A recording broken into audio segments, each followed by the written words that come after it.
మన ప్రభు అయిన యేసుక్రీస్తు నామమున కూడి ఉన్న బిడ్డలకు వందనాలు తెలియజేసుకుంటూ ఉంటున్నాను. ఏదైనా ముందు మరి గుడ్ ఫ్రైడే ఆరాధన మనము జరిగించుకుంటూ ఉంటున్నాము. మనమే కాదు, ప్రపంచమంతటా కూడా ఈ యొక్క ఆరాధనలు జరుగుతూ ఉంటున్నాయి. అయితే సిలువలో యేసుక్రీస్తు పలికిన మరి 7 మాటలను మనము ధ్యానం చేసుకోబోతూ ఉంటున్నాం.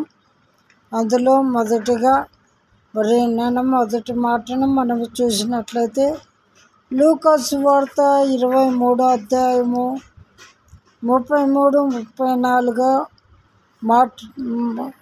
వచనాల్లో మొదటి మాటను మనము చూస్తూ ఉంటున్నాం. వారు కపాలమునబడిన స్థలమునకు వచ్చినప్పుడు అక్కడ కుడివైపున ఒకనిని, ఎడమ వైపున ఒకనిని, ఆ నేరస్తులను ఆయనతో కూడా సిలువ వేసిరి. యేసు, తండ్రి, వీరేమి చేయుచున్నారో వీరెరుగరు గనుక వీరిని క్షమించమని చెప్పెను. దేవుడి వాక్యము దీవించును గాక. ఈ మాటలో మనము లోతైన మర్మమును చూసినట్లయితే వీరు చేయుచున్నది వీరు ఎరుగరు గనుక వీరిని క్షమించు అని చెబుతుంటున్నారు. అనగా ఆ మాటకు మనము లోతైన మర్మమును చూసినట్లయితే వారు చేస్తున్నది వారికి తెలియదు అన్నట్లు చెబుతూ ఉంటున్నాడు.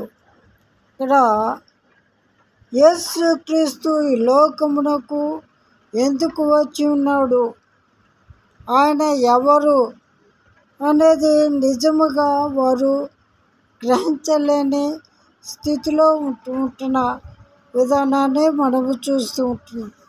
ఎందుకంటే వారు ఆయన లోకమునకు నశించిన దానిని వెదకి రక్షించడానికి వచ్చిన లోకరక్షకుడని, రాబోచున్న దేవుని కుమారుడని, యేసుక్రీస్తుని వారు తెలియలేదు కనుక వారు ప్రభువును అన్ని హింసలకు గురి చేసిన విధానమును మనము చూస్తూ ఉంటున్నాం.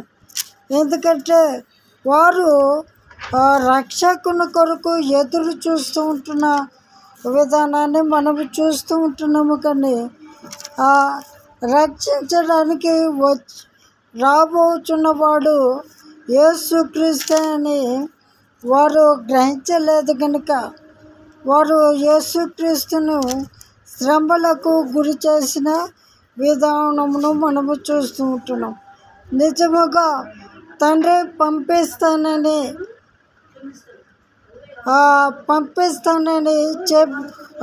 చెప్పిన దేవుని కుమారుడు యేసుక్రీస్తేనని వారు నిజంగా తెలుసుకున్నట్లయితే దేవుని అంతగా శిక్షించేవారు కాదని మనము గ్రహించాలి. ఎందుకంటే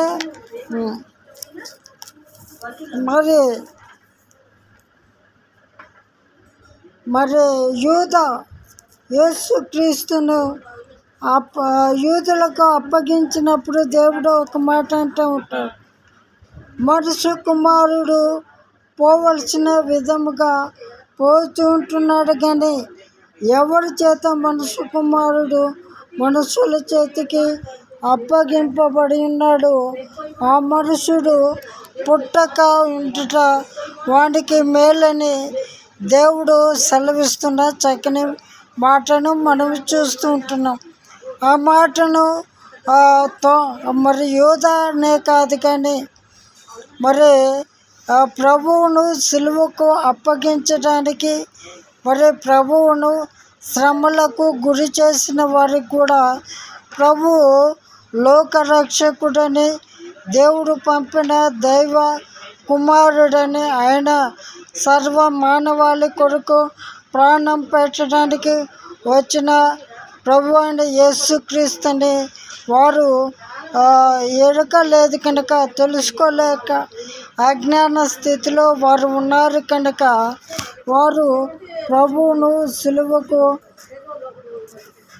అప్పగించిన విధానాన్ని మనము చూస్తూ ఉంటున్నాం. అదే మాటను మనము మొదటి కొరింథీ 2వ అధ్యాయము 6వ వచనం నుండి 8వ వచనం వరకు మనము చూడగలిగినట్లయితే దేవుడు సెలవిస్తున్న చక్కని మాటను మనము చూస్తూ ఉంటున్నాం. దృష్టాంతములనే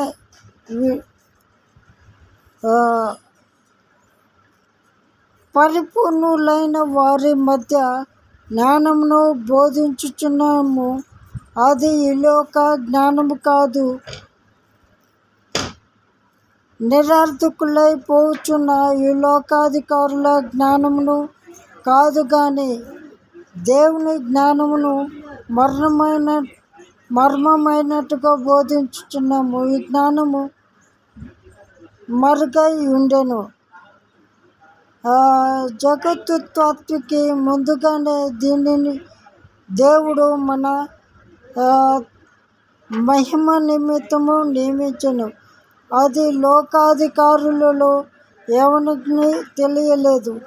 అది వారికి తెలిసి ఉండిన యెడల మహిమ స్వరూపియగు ప్రభువును సిలువ వేయక పోయిందురు. హల్లెలూయా. ఇక్కడ స్పష్టముగా దేవుడు సెలవిస్తూ ఉంటున్నాడు. కాబట్టి మాటను మనం చూసినట్లయితే ప్రభువును సిలువకు అప్పగించిన వారికి ఆ యొక్క లోక రక్షకుడు యేసుక్రీస్తు ప్రభు అని వారికి తెలియలేదు. కాబట్టి వారు యేసుక్రీస్తును మరణమునకు అప్పగించరు. కానీ వారు ప్రభువును గుర్తెరిగినట్లయితే సిలువ వేయకపోయి ఉందరని దేవుని వాక్యము సెలవిస్తుంది. కనుకనే దేవుడు ప్రభువా వీరు చేయుచున్నది వీరు ఎరుకరు కనుక వీరిని క్షమించమని క్షమాపణ కోరిన విధానాన్ని మనము చూస్తూ ఉంటున్నాం. అలాగే ప్రసంగి గ్రంథము 5వ అధ్యాయములో కూడా మనము చూస్తూ ఉంటాం. మీరు దేవుని మందిరమునకు వెళ్ళినప్పుడు మీ ప్రవర్తన జాగ్రత్తగా చూసుకోండి. వారు అర్పించు బలులు పరిశుద్ధములు కావని వారు తెలియదు కాబట్టి వారు అర్పించారు అని ప్రసంగి భక్తుడు తెలియజేస్తున్న చక్కని మాటను మనము చూస్తూ ఉంటున్నాం. కాబట్టి క్షమాపణ పొందుకునే పాపాలు ఉన్నాయి, క్షమాపణ పొందుకోలేని పాపాలు కూడా ఉంటున్నాయి.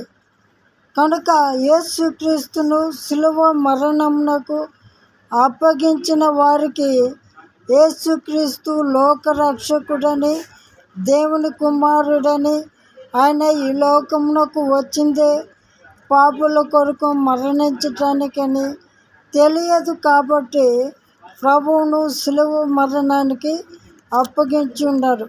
కనుకనే తండ్రి వీరు చేయుచున్నది వీరు ఎరుగరు కనుక వీరిని క్షమించమని వారి క్షమాపణ కొరకు ప్రభువు వేడుకున్న విధానాన్ని మనము చూస్తూ ఉంటున్నాము. కనుక వాక్యానికి తగినట్లుగా మనము నడుచుకొని మనం చేస్తున్న దానికి ప్రభు దగ్గర క్షమాపణ ఉన్నదా లేదా అని మనము తెలుసుకోవాలి. ఎందుకంటే తెలిసి మనము పాపం చేసినట్లయితే ఆ పాపమునకు క్షమాపణ ఉండదని మనము గ్రహించి మనము చేస్తున్న పాపమును జాగ్రత్తగా చూసుకొని మన నడకను, మన ప్రవర్తన, మన మాటను, మన చూపులను మనము జాగ్రత్తగా ఆచితూచి అడుగు వేయాలని నిర్ణయాలు తీసుకోవాలని ప్రభుపేట ప్రతి ఒక్కరిని కోరుతూ ఈ యొక్క మాటను దేవుడు దీవించి ఆశీర్వదించి మన ప్రవర్తన జాగ్రత్తగా చూసుకునే జ్ఞానమును దేవుడు మనకు దయచేయనుగా. Amen, amen, amen.